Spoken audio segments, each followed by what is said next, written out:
Hey, so we're going live now. As always, I'm just going to wait for Anya to join me and then we'll kick it off. Kia ora. Hi, Maria. Anya, yay, you're here. Great. So once Anya jumps on, we're going to dive into rethinking supply chains today, which is going to be super exciting. Yay, you're here. Hello, how are you going? Good. How are you? Good, thank you. The connection seems really good today. Oh, good. It's sunny. No more storms. Maybe because it's in the morning as well, because we usually Yeah. don't chat in the morning. Yeah. It's really super Yay. I'm clear. excited for today. Me too, good topic. Yeah. Excellent topic. So, should we just dive in? Yeah, let's do it. Would you like to Amazing. begin us, Amy? Sure. So today we're Thank you. diving in, and our subject for today is rethinking supply chains. And actually, I'm really excited to hear what you have to say because this is an area that you focus on in your work, isn't it? Supply chain management is something you work Hmm, with brands and designers on. And so I've written some questions for us today cool, just to great. help kick us off. Actually, I want to start with this quote that I saw Holly McQuillan wrote, and I Mm, felt like it really spoke to where we're at with supply chains and our conversations around supply chains right now, because there's a lot of conversation around circularity and transparency. But Holly wrote this quote on her Instagram, and it said, let me remember, it said, circularity without limits is not a circle, mm, it's a downward spiral. And mm, transparency without thoughtful action is just a window to gawk at others through. And I mm, loved that because it really pinpointed the fact that I think in the mainstream we're trying to put on these solutions without the limitations and without the thoughtful mm. action, and it's just not working. Um, so I think the question that I wanted to kick us off with and ask you first was, what do you believe we're missing here when we're having conversations around supply chain transparency or circularity or things like that? Mm, good question. I guess, yeah, going back to that idea around circularity, I think it's a bit of a buzzword and topic at the moment, as everyone's probably seen. And yes, for those of you that don't understand what circularity means, it's about keeping things within the circle, so reusing, recycling, or if you have to throw things out, making sure that they biodegrade as food into the earth. So it's pretty much about eliminating waste and eliminating synthetic fibers,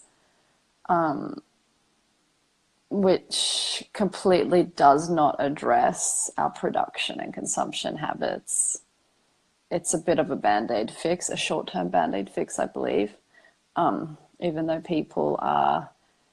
there's so much money being invested into it at the moment in terms of grants and governments, because they are seeing it as something that's going to fix our waste issues, and it does address parts of it, but it doesn't address why we're creating so much waste and stuff and consuming it in the first place. So I think that conversation, that elephant in the room, is missing, and obviously that's a hard conversation for businesses to have, because it means that business, like, we need to be creating new value systems that actually don't completely rely on selling loads of stuff and on people consuming it. And that's kind of what we've seen in the past few hundred years. So it's pretty hard to reimagine. And so that's a main element I think is missing. And I guess another thing that I've been thinking about just coming up to this conversation is, I guess, when we talk about supply chain, it's even that language is problematic. It dehumanizes everyone Mm-hmm. that has a role to play within that community. Mm. in a way, and it doesn't talk about like the role of nature within the supply chain, within that process. So I guess there's that heart element that's missing. Mm. You know, it's been made quite linear and quite, I guess, through a very masculine and rational intellectual energy that Mm. perhaps I feel it is missing that that caring and that loving aspect. Not to say that this hasn't been done already, because some people have nailed Mm. this within their work, but I guess talking on a broader scale, particularly with more commercial design. Yeah, I don't know. What do you think? From Yeah, I mean, I totally agree with what you said. I think that a lot, a lot of the bigger brands are looking at ideas like circularity and transparent supply chains and trying to take them on board without changing the systems, mm, as a way to say to consumers, hey, we're making the changes, but it's actually I view it as a cop out, because without the systemic change, all you're doing is trying to I don't it just doesn't actually have the it doesn't actually have the intended effect. Like if you like, as Holly said, if you have circularity without limitations, it's a downward mm, spiral, and that's what we see with brands like H&M who are have their take yeah, back programs. It's not working. It's not going to work. It cannot work, because without limitations mm, to your circularity, it's not a circle. mm, There's you yeah, can't just continue to take from the earth without limitations and expect, or to continue to produce things without limitations and expect that it can go back into this circle. It's just not going to work.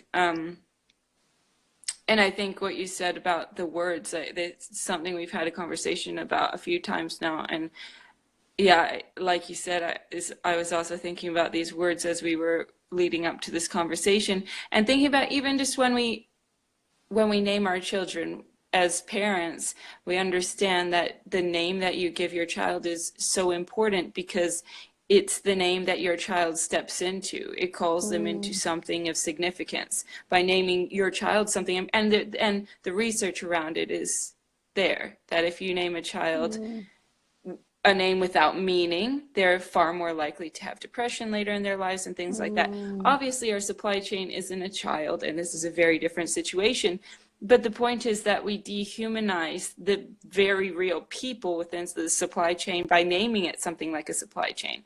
mm, It allows us, especially as the public who aren't, operating within the industry, to detach from the humans that are a part of that process, mm, because supply chain in no way conjures up images of people. mm, It's such a mechanical word in itself, and I think I believe the wording is super important, because it allows us to visualize people. It allows us to visualize that supply chain as being far more than just processes and systems and, yeah, you know, yeah. yeah, totally agree. It doesn't really, I guess going back to circularity and what you were talking about, it doesn't address the power structures we have in Yeah, place sure. at all. So we can blast on all the circularity initiatives that we want, but it's not actually addressing a lot of these underlying root causes of Mm, sustainability that are creating inequality, gender inequality, more disparity between the developing and developed, for lack of a better word, mm, nations. You know, the West still predominantly producers in the East, East like in Asian countries, sorry. And, you know, how are we giving voice to, you know, how are we letting these people who actually make our clothes, as well as the environment who makes our clothes, how are we allowing their voices to sit at the table? And that circular initiatives do not bring this forth. Our No, current systems do not bring this forth. absolutely. Because it's a band-aid solution that's being slapped on. It's not a holistic approach to change. I believe that there are labels who are trying to, use circularity in a holistic way, and they're doing it in a much different way than the way that big corporations are trying to take it on board. But yeah, I feel like it's very much like, well, let's ignore all the issues we have in the supply chain. Let's ignore the human and environmental costs, and we'll just put this circular band-aid over top of everything, and that will appease our, our customer base for the next little while. Yeah. It doesn't at all feel genuine, and I believe that now is the time for genuine systemic change. And Yeah. I mean, we've had so many conversations about this, but it's just not going to work without rethinking.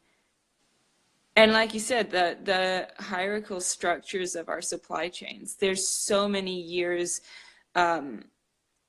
of ingrained ways of doing things and ingrained belief systems that we as the public hold and that the industry holds around the hierarchies of of how things operate within the fashion system. And supply chain, again, that word to me allows the people and the environment that's involved in the supply chain to be placed very low on that ranking system, because it's so dehumanizing. It so detaches, and supply chains in themselves are so vast and complex, and the fact that we have one word to cover all of that is just crazy. It just lumps everybody in that supply chain at the very bottom, and it's like, well, yeah, I think it's really important to rethink what we call it. Totally. Absolutely. And I guess this falls into, I guess, a bit of our conversations around rhythms, where if we do need to start rethinking these processes and these supply chains, what is this going to look like? And that's really going to begin with questioning the current rhythms of fashion. Yeah. And, you know, every size doesn't fit all. That's what we need to remember. Yeah. Different paces, speeds, rhythms for everyone. Absolutely. You know, as diverse as we are as human beings, that's how our systems need to be created. But so I'm wondering, if, because so much of our production is done offshore, and there is nothing wrong with that, but perhaps we do need to start perhaps having a global perspective, of course, because we are so interconnected, and, you know, that's a beautiful luxury that a lot of us live in these days. But perhaps we do need to get our processes more localized, that can actually create community, but still through global networks and global sharing of information. I'm not sure, just, you know, thinking about how we could do things differently, and actually creating community as opposed to supply chain. I don't know. I feel like what you're saying about moving things back on shore, working more locally, I feel like that to me is like I tell people that I feel like everybody should go vegetarian or vegan at least for a month in their lives Mm, because it forces you to actually look at what's on your plate. I feel mm, like doing things like bringing your production back locally forces you to look at who's in your who's within your organization, who's mm. operating within your organization, what does your community look like, and what resources are you using, what is where is the waste going. It's far more visual because it's on your plate. And Yeah, for me, it's kind of similar to your eating habits. If it's close to you and you can see what it is, you're far more likely to do something about it. But because yeah, we're so detached and, like you said, most of it yeah, is offshore, it's so easy to be like, well, that's somebody else's problem. yeah, Yeah, just like Rana Plaza was. It was just somebody yeah, else's problem. It was it was okay because it was so far away and we could detach from that. And when we bring it back into our face, there's real humans sitting in front of us yeah, who have real needs. And yeah, it changes the way that we think about that. totally. And this isn't to say there's anything wrong with international production, Totally especially not. because there's so many beautiful collaborations happening with artisans and Amen there. designers all over the world. But perhaps I think we do need more localized production in each country because I know, just speaking from an Australian point of view, we've lost, like, the industry here is not doing very well. When I remember when my mum immigrated to Australia in the 80s, she used to work at clothes factories. That's what I guess all the immigrants did. And now there's barely anything. Oh, hi, Wadla. Hey, hi. We had a Got another guest one join us on the, yeah, shopping, we had but a special oh, guest. he knows Uh, all about connection and community. oh, yeah, I bet. He's going to know everything listening to these convos. Yeah, I guess what I'm trying to say is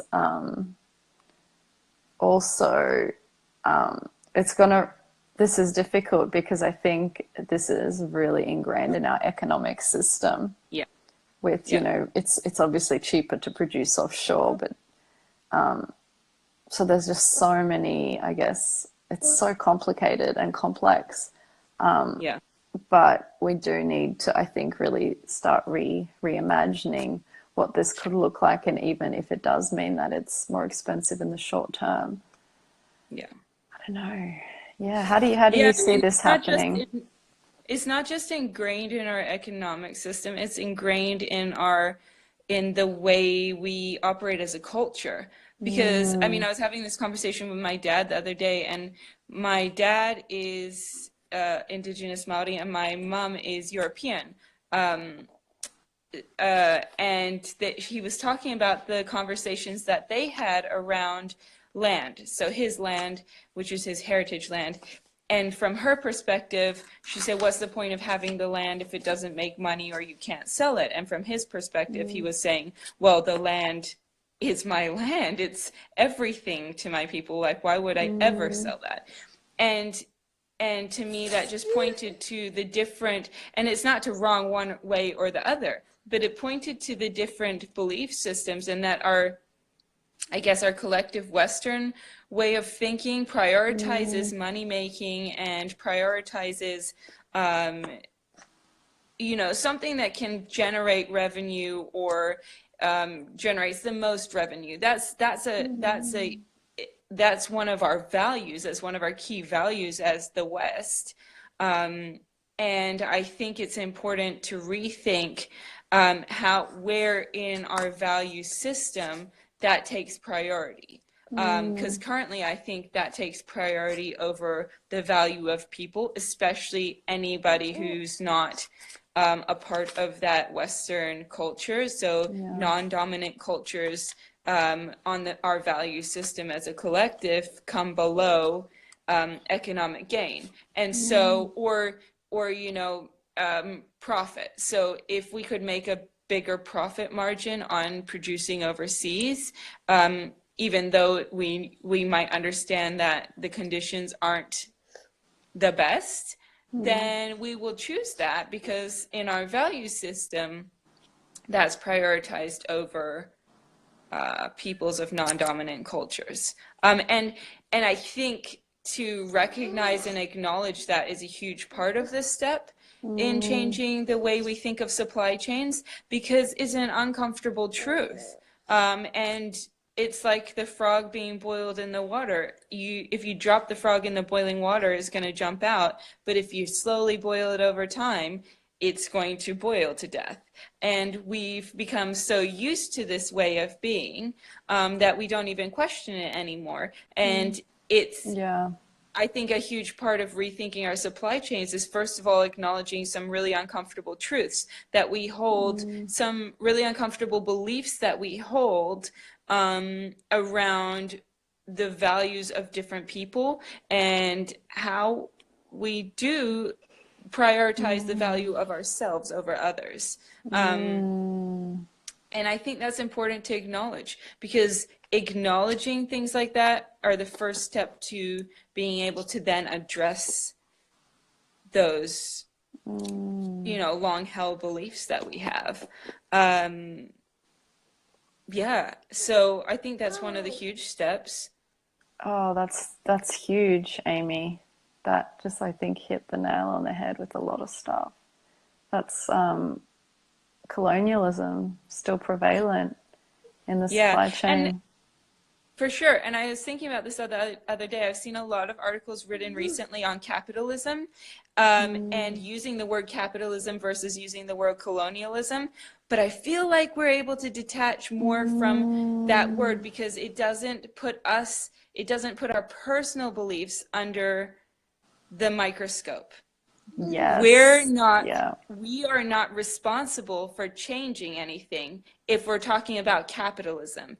The responsibility lies with the government, so we can divert responsibility. But if we talk about colonialism, we have to address our immediate and our personal beliefs that we hold around people's values and the way we do business and the way we operate as a society. And that's super uncomfortable. So again, I think wording is super important when we address these issues and when we rethink supply chains. Absolutely. No, you're so right. It's like diverting that responsibility if we're talking about a political system.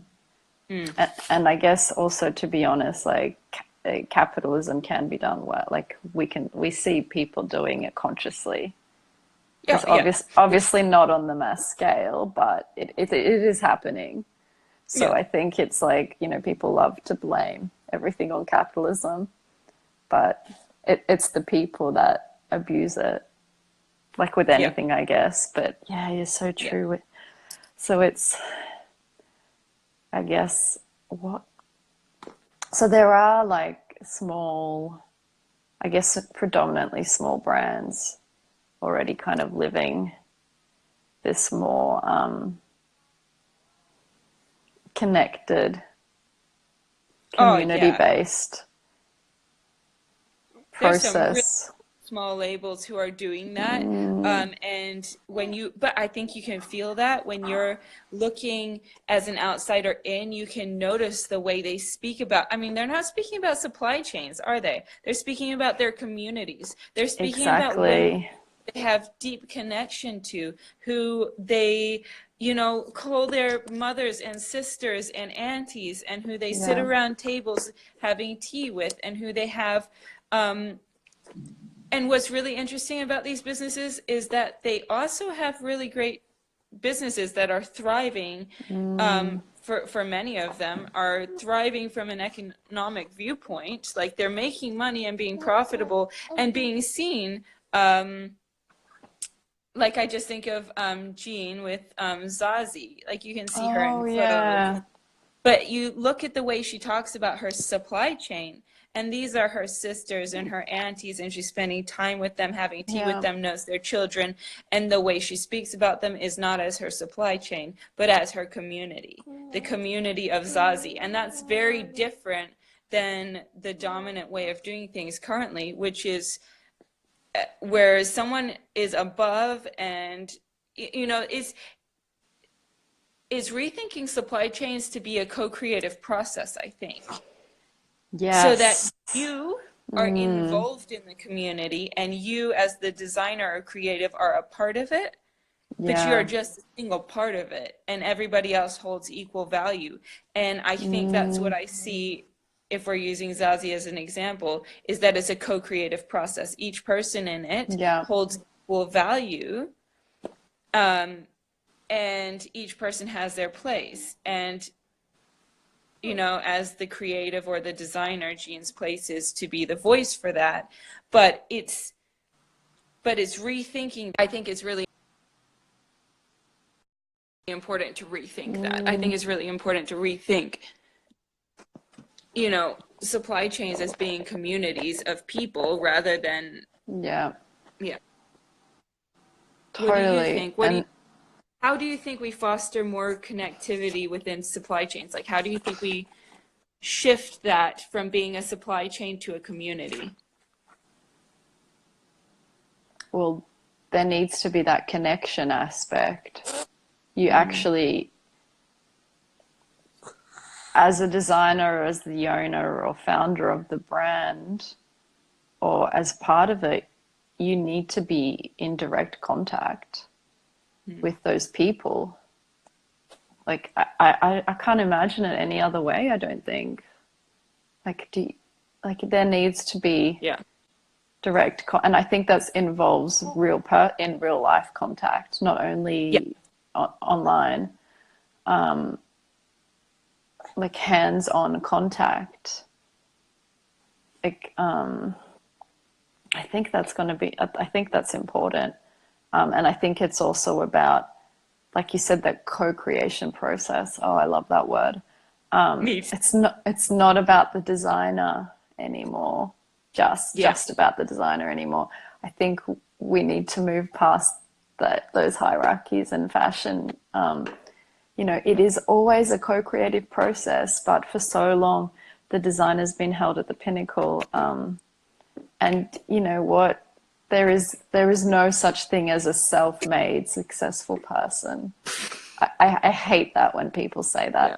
because there's always so many people behind that person that helped them and allowed them to get there. And I think it's the same with the clothes that we wear. Yeah, for you know, sure. and it might just, even if the designer is making the clothes as well, which sometimes is the case in small brands, but Mother Nature, Yeah. like Yeah. the fabric, even if it is Yeah. a synthetic fiber, originally comes from the earth. Where is Yeah. the acknowledgement there? Yeah. And where's the communityness with nature? Yeah, yeah, exactly. So I think it's also I think it needs to be about cultivating connection to nature. That is an integral part of the supply chain. And I think I think that these days there needs to be a giving back element. Sorry, that was Rutherford. I'm just No moving to the worries. part where he's playing himself some music. Oh, cute. Yeah. How do you think you see that happening, though? Like, do you think that so if we're talking about designers needing to be in direct contact with their communities of makers, of people who are making the clothes, then do they also need to be in direct contact with the environmental locations that they're getting their resources from? Yeah, quite So going possibly. to cotton fields where their cotton is grown so that they can see the ramifications of Yeah, the use of that fabric. yeah, totally. I think there needs to be an integral, deep understanding. And I know that might seem like a lot because the supply chains are complex, but I think it's important. Yeah, what do you think? I think that level of responsibility is essential. I don't understand why we Yeah, don't have that level of yeah, responsibility to whatever we make. Like, imagine if you were responsible to visit the location where you're taking natural resources from. So, for example, if you're using cotton, you had to visit those cotton fields where that cotton is grown. How profoundly changing would that be to our system? Because for labels that are using non-organic cottons that are sprayed with pesticides and herbicides and things like that, if you were to visit those locations, you'd find people with so many health issues. You'd find villages that were profoundly affected by the use of those pesticides and herbicides. You'd find children with cancers. And all of a sudden, the level of responsibility that you felt to your connection to those natural resources and to Mother Earth would be very different than when you just outsource that job or you don't worry about that part of it. And I believe that level of responsibility is essential. I don't understand why we are not required by law to have that level of responsibility to our clothes being made. Why are we not responsible to know everybody by face and name? And this was another point that I saw. I can't remember who I was listening to, but he was talking about transparency and how he was getting these reports on transparency. So it said, like, you have 7 people working for you in this factory, whatever. And the only time he realized that something had happened to someone was when it went from 7 to 6 or whatever. This is just an example. But he didn't know anyone's name. So those 7 could have just been 7 people that were changing, 7 different people that just kept changing, but they still had 7. So he didn't know whether someone had died, whether someone had a, serious illness in the family or whatever. He had no idea because, and that's, when we're talking about transparency needs to be talked about in relationship terms. Like, transparency, what is her name? What is the name of her children? What is his name? How old is he? What do you know about him? It's not transparency to see numbers on a sheet. Yeah.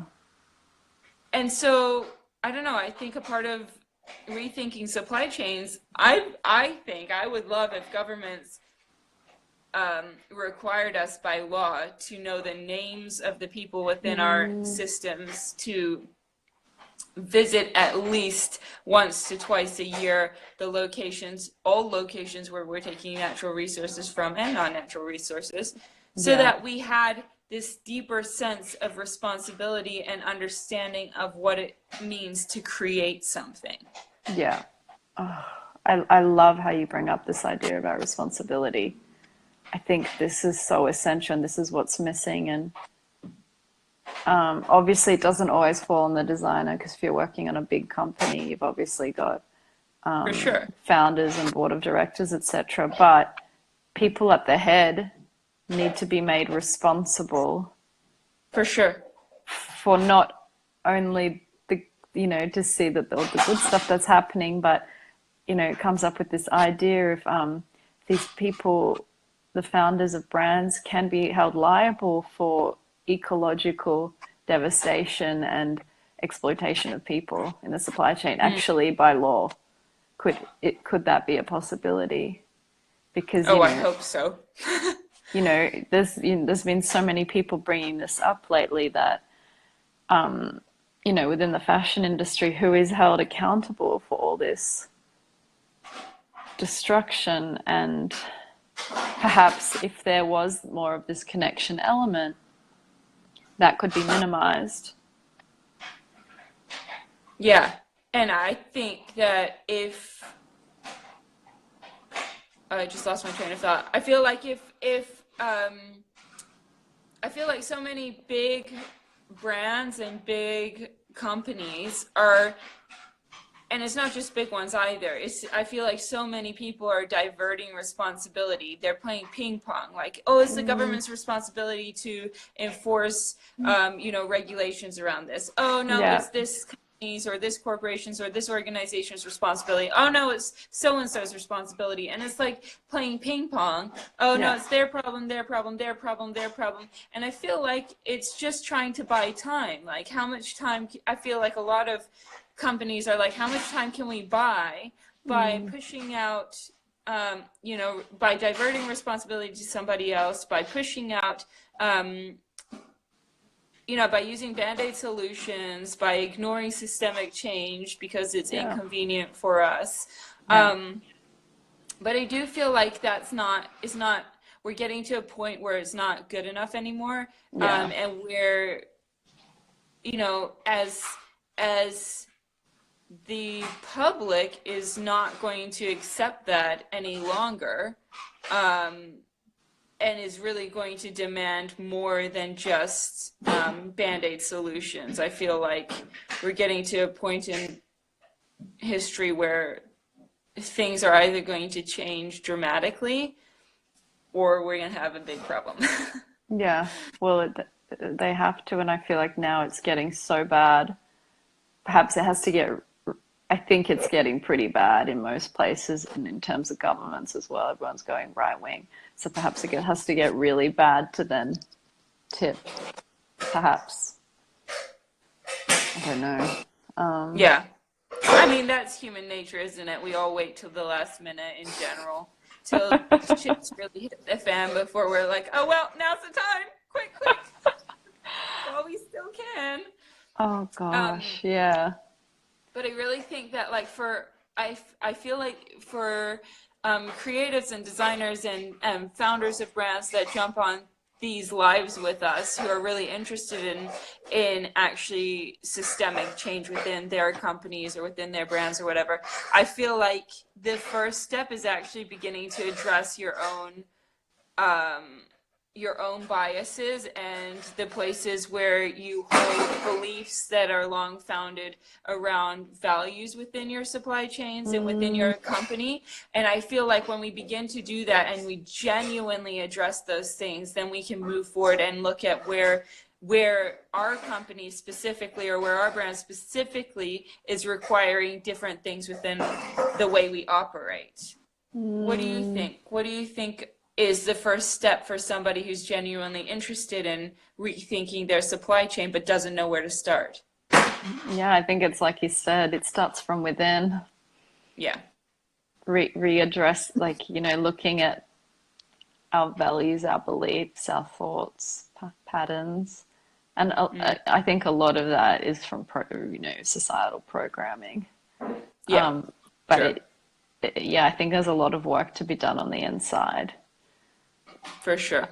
that can then get translated into the outside, which sounds a bit wishy-washy. But I think it's like you said, it's important to really readdress those value systems where we think we're higher and better than, and we all think that at some point. It's Yeah, for sure. It's human nature. like exactly. Yeah, and perhaps start to reimagine what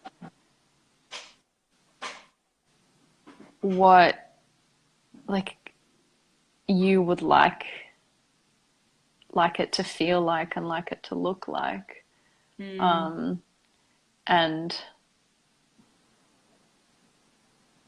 yeah, and perhaps putting ourselves in other people's shoes might be helpful here. It's hard question, isn't it? Because it's so complex and it's a hard yeah. question because, like you said, it's an inner thing. It begins with an inner thing. But when you're operating within a dominant Western culture, that's like the practical has always been prioritized and kind of put as, the king for everything. And that's why we're seeing things like, circularity and transparency not working, because we're just taking the practical aspect and not applying it with a philosophical or an inner work. And when you do that, you get a very unbalanced system, which is why we have the system we have today, because it's all based in the practical and all based in production and all based in reaching certain markers, and it doesn't value a spiritual aspect or a emotional aspect or a inner work aspect. And so if we really want change, then let's start trying out the things that we haven't valued up until now. Because valuing more of what we valued all this time, which is the practical, isn't going to get us to anywhere new. It's just redoing is not doing anything new. It's not, we're just trying on more of the same thing and expecting a drastically new Yeah. result, and that's not going to happen. So I think it's it's I feel like it's always a hard thing to say to people, well, it starts with an inner thing. It starts with inner work, Yeah. because people are like, well, I don't really like that. I want something practical that happens right now. And inner work doesn't happen right now. It's a process. It's a muscle that you work out. It's a connection that you cultivate over time. And that's inconvenient, and that's not the solution people want to hear, but it is an Yeah. essential part of rethinking things and Yeah. rethinking the system.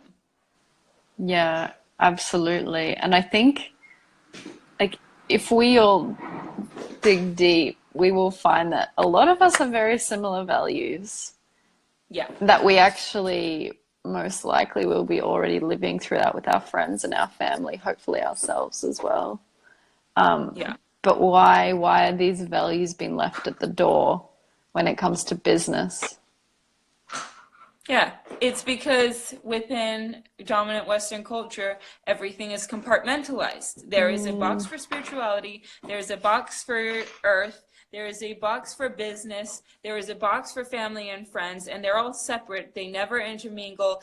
And I mean, how many times do you hear this in our society? Like, you don't date within work. Like, I mean, it's just an Yeah, example. And yeah, I'm not pro dating within work, but I'm just saying, as an example, yeah, you don't have relationships within work. Like, yeah, that's for your home time. Like, spirituality isn't a part of our business. It's not business. It's not practical. Like, you hear that over and over. And so that's the yeah. dominant way of doing things. So it's no wonder that we have our the way we treat our family and friends over here, and it's drastically different to how we treat people within our business. But I Mm, think coming at it from a holistic perspective, or for me personally, coming at it from a perspective looking at it from my own indigenous heritage, where things are intermingled, where spirituality and the physical realm and mm, business and relationship all touches each other. It's all one. It all flows intermingled. And wow. when we look at a holistic way of doing business, it should all touch each other. And if we want systemic change, then we allow things to begin to touch each other. We allow them to begin to intermingle, and we see what happens. And I think what's really interesting about that is that I believe that for designers and creatives and business people who are who are desiring a deeper sense of fulfillment and connection within what they do and create, I believe that when we rethink our supply chains and when we view people as our supply chains as our community, whether it's the natural world or whether it's people, when we do that, we find a far more profound and deep sense of fulfillment within our work, because connection and community is at the core need for all humans. Literally, babies will die if they don't have connection and don't Mm, feel love from others. So if we return to that center and that universal human need for connection, both to natural world and to people, and we bring that into our supply chains, and we transform our supply chains from supply chains to brand families or brand communities, then I believe we're going to find ourselves being happier, more fulfilled people in business and creativity. mm, amazing. And yeah, and then hopefully that seeps out into everything. That's, It can't not, though, right? yeah, exactly, exactly. Um, I think that's a beautiful, beautiful note to, yeah, unless you have anything else to add, I think that's a beautiful note to Wow, go there's off just saying. on. He wants to add something. He's just adding his gaga goo goose. Yeah. Hi, everyone. Oh, No, cute. anything you have to add? No, I wrote a few things down as well, but we've kind of covered them. I think that was a pretty juicy conversation, which we probably could talk hours about, but Yeah, which we do talk hours about. yeah. Amazing. Okay. Cool. Well, so should we? Oh no, we'll announce that on our stories later. We can announce it if you want. Okay, cool. Go for it. Um, okay, so for anyone listening who's interested, we're going to do another roundtable discussion. We've started doing these private Zoom room calls, which are not recorded or shared on social media. They're just private places for exploration where we ask several questions. So next week we're going to be talking about rhythms and exploring how we can create sustainable fashion rhythms for the future that are sustainable for the self, community, and nature. I think we're still working out a time for next week because I think we've got a few time zones to cover, so it's been a bit tricky. But stay tuned. It would probably be around mid next week. We'll post more on that soon. But for those that are interested, I'm sure you'll find the information. Yeah. Cool. And our last one was amazing. I just have to say it was super cool. Yes. They're very intimate. So if you're shy, they're super intimate. Yeah. And like I said, they're not getting shared anywhere. Yeah. Yeah. Just a safe space for exploration. You to show up. Yeah, that's it. And see what happens. Yeah. Amazing. Beautiful. Well, great. I hope you have a good day, babe. You too.